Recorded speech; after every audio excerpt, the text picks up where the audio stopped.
किसी ने बड़े कमाल की बात कही है कि जीवन में ऐसी सोच रखिए कि जो खोया उसका गम नहीं, जो पाया वो किसी से कम नहीं, जो नहीं है वो एक ख्वाब है, पर जो पास है वो लाजवाब है। नमस्ते, मैं हूं आरजे कार्तिक। एक बड़ी छोटी सी कहानी सुनाता हूं एक बिजनेसमैन की जो अपनी विदेश यात्रा से वापस लौटे और जिस दिन वो शहर में आए, जिस दिन उन्होंने एयरपोर्ट से टैक्सी की, वो अपने घर तक पहुंचे, कॉलोनी में पहुंचे, तो वहां जैसे ही वो टैक्सी से बाहर निकले उन्होंने देखा कि उनके मकान में आग लग चुकी है। पूरा मकान जो है जल रहा था। घर वाले एक एक करके बाहर चले आए थे। सारे घर वाले घर के बाहर थे और उस जलते हुए मकान को देख रहे थे।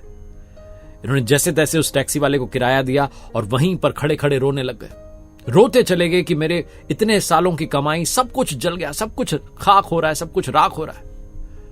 बहुत जोर जोर से रो रहे थे। इनका बड़ा बेटा वहीं पर मौजूद था। वो भी देख रहा था कि पिताजी को क्या हो गया। कॉलोनी के बाकी लोग देख रहे थे कि भाई साहब गहरे सदमे में चले गए।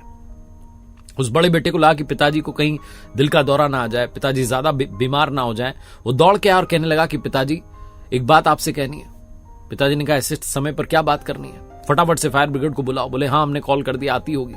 हम कोशिश कर रहे हैं आग को काबू में करने की। आप मेरी बात सुनो। जब आप विदेश यात्रा पर थे तब हमने आपके पीछे से इस मकान का सौदा कर दिया था। अच्छे पैसे मिल रहे थे। वो सौदा सुनकर आप भी प्रसन्न हो जाएंगे। पिताजी ने कहा अच्छा, मतलब ये मकान तुमने बेच दिया? बोले हाँ। जैसे ही पिताजी ने सुना उनका रोना बंद हो गया। उन्हें समझ में आ गया कि अब तो खरीदार की चिंता है, अब अपना क्या लेना देना, मकान जल भी रहा है तो जले।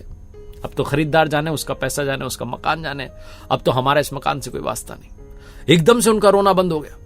कॉलोनी के बाकी लोग देखने लगे कि ऐसी क्या बात बोल दी बच्चे ने अपने पिता से कि पिताजी रो ही नहीं रहे। उनका रोना बंद हो गया, चुपचाप हो गए एकदम से। और बाकी लोग जैसे दर्शक बनकर के देख रहे थे, वो भाई साहब भी वैसे ही अपने मकान को जलता हुआ देख करके दर्शक की भूमिका में आ गए। कोई फर्क नहीं पड़ रहा था उनको। तभी उनका छोटा बेटा दफ्तर से दौड़ा भागा चला आया और उसने देखा कि पिताजी आ चुके हैं। आकर के उसने प्रणाम किया। बोले पापा आप आ गए? बोले हाँ हाँ मैं आ गया हूं। छोटा भाई जो था बड़ा पैनिक में था कि देखो पापा क्या हो रहा है, ये क्या होगा, हमारा सब कुछ, सारी सेविंग सब खत्म हो रहा है। पिताजी ने कहा अरे क्यों परेशान हो रहा है, इधर आ मेरे साथ। साइड में लेकर के गए।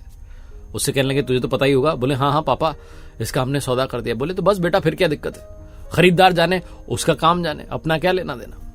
पिताजी बड़े रिलैक्स्ड मोड में थे। छोटे बेटे ने कहा पापा वो सब तो ठीक है, सौदा तो हो गया, लेकिन उसने अभी हमें पैसे नहीं दिए।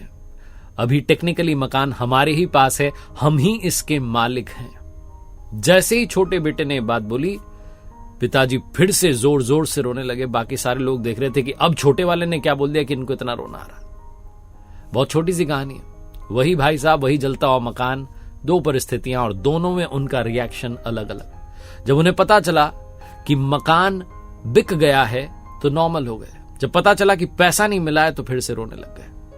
इस दुनिया में असली दुख का कारण लगाव है, आसक्ति है, अटैचमेंट है। जिस दिन आप इस अटैचमेंट से दूर हो जाएंगे उस दिन चीजें आपके लिए आसान हो जाएंगी। छोटी सी कहानी बस यही सिखाती है। एक बार फिर से वही कहूंगा जो अक्सर आपसे कहता हूं, कर दिखाओ कुछ ऐसा कि दुनिया करना चाहे आपके जैसा।